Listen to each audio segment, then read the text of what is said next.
The night didn't begin with fire. It began with a whimper, thin and confused, the kind that slips through crashing waves and disappears into the dark unless someone is listening closely enough to care.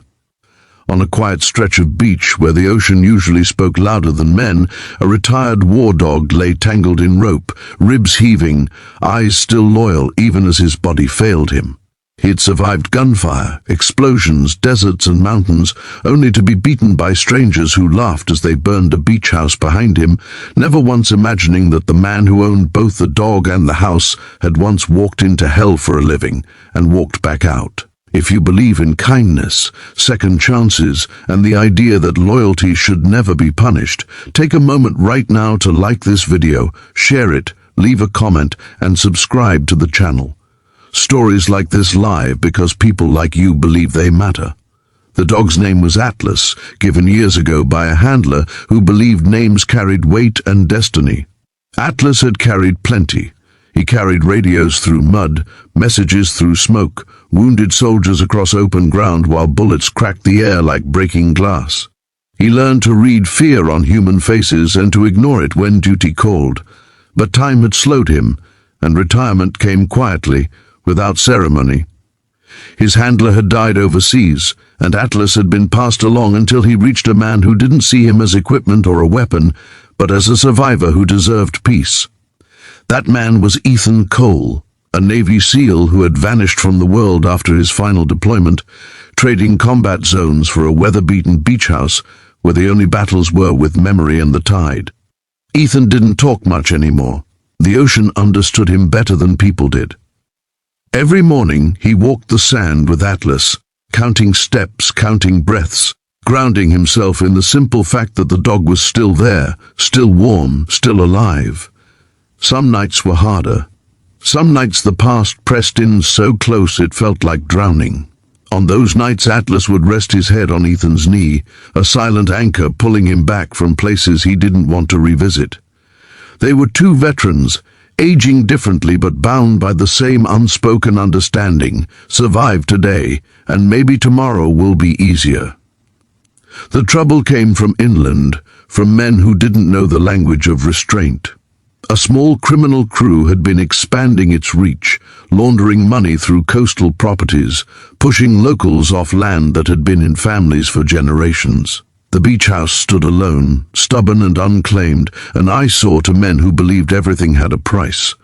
They came during the day first, circling like gulls, testing boundaries. Ethan wasn't home.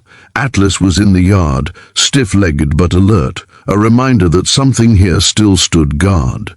The men laughed at the old dog, mocked at the scars on his flank, and when he growled, it annoyed them. Annoyance turned into cruelty with frightening speed. They tied him down not because he was a threat, but because it felt powerful to do so. The beating was messy and unnecessary, fueled by boredom and the need to dominate something that wouldn't fight back the way it used to. Atlas didn't understand why.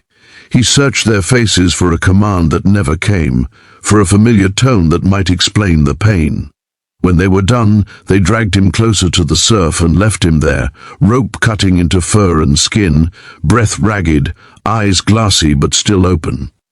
Then they set the house on fire, flames licking the sky, smoke rolling across the beach like a dark omen, their laughter swallowed by the roar of the blaze. By the time Ethan returned, the horizon was bruised purple and orange, the kind of sunset that feels like a warning. He smelled smoke before he saw it. His body reacted before his mind caught up, years of training snapping into place. He ran, boots sinking into sand, heart pounding with a fear he hadn't felt in years because this fear was personal. The house was already collapsing, memories cracking and falling into the flames, but Ethan barely saw it. He saw Atlas. The dog didn't lift his head. He didn't bark. His tail didn't move. Ethan dropped to his knees, hands shaking as he cut through rope and pulled Atlas close, feeling the tremor of shallow breaths against his chest. Rage came later. In that moment, there was only the terrible clarity of loss trying to happen. He pressed his forehead to Atlas's, whispered promises that didn't need words, and carried him away from the fire as if carrying a fallen brother off a battlefield. Neighbors called emergency services. Someone brought water, someone cried. The ocean kept crashing, indifferent and eternal. Atlas survived the night, but just barely. The veterinarian spoke carefully, the way people do when they know hope is fragile. Broken ribs, internal bruising, shock layered on top of old injuries. Recovery would be slow, uncertain. Ethan sat beside the dog for hours, fingers resting on scarred fur, feeling the old itch in his hands, the one that came when injustice crossed a line. He didn't shout. He didn't threaten. He did what he had always done best.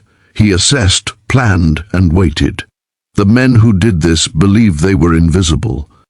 They didn't know Ethan's past, didn't know that the quiet man on the beach had once tracked targets through cities where maps were useless and trust was a luxury. They didn't know he had learned patience the hard way, that revenge rushed was revenge wasted. Ethan began rebuilding even as Atlas healed, sleeping in a borrowed trailer, working his hands raw during the day, sitting with the dog at night. Word spread quietly. People who had been bullied, threatened, pushed aside began to talk. Patterns emerged. Names repeated. Roots were traced. The beach had eyes, and for the first time in a long while, Ethan felt purpose settle into his bones. Atlas improved in inches, not miles. Some days he stood, some days he didn't. Ethan celebrated every small victory like a medal earned. The dog's eyes cleared, his appetite returned. One morning he managed a few steps toward the water, legs shaking but determined. Ethan followed, matching his pace, learning again how to slow down. In those moments the anger softened into something steadier, something that looked less like revenge and more like responsibility. Atlas had given everything without asking why. Ethan owed him a world where that loyalty meant something. When the time came, it wasn't dramatic in the way movies promise. There were no explosions, no speeches, just quiet nights where men were confronted with evidence they couldn't burn away. Authorities moved in with warrants built on solid ground. Assets were seized, charges stacked up.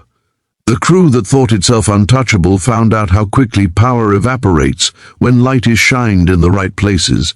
Ethan stayed out of sight, not because he was afraid, but because the work was done. Justice, when it works, doesn't need an audience. The beach house was rebuilt plank by plank. Neighbors helped. Strangers donated. Someone carved Atlas's name into a small piece of driftwood and nailed it near the door. The fire scars faded. The nights grew quieter. Atlas never ran again, but he walked, and sometimes that was enough. He slept in the sun. He watched the waves. He leaned into Ethan's leg when the wind shifted and old memories tried to claw their way back. Healing didn't erase the past, but it gave it context, turned pain into proof that survival had value. If this story is touching your heart, if you feel that mix of anger and hope tightening your chest, please take a second to like the video, share it with someone who needs it, and let us know you're here. Stories like this don't change the world alone, but they remind us why it's worth trying. On the anniversary of the fire, Ethan carried a chair to the shoreline and sat beside Atlas, both of them facing the same horizon they had faced a year earlier under very different circumstances. The sun dipped low, painting the water gold. There was no ceremony, no speech, just presence. Ethan understood now that strength wasn't always loud, that protection didn't always look like force.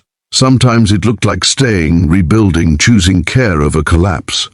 Atlas rested his head on Ethan's foot, breathing steady, alive. That was the victory. Before the story ends, we have one special request. Please comment below with a single word that describes how this story made you feel. Your words matter more than you know.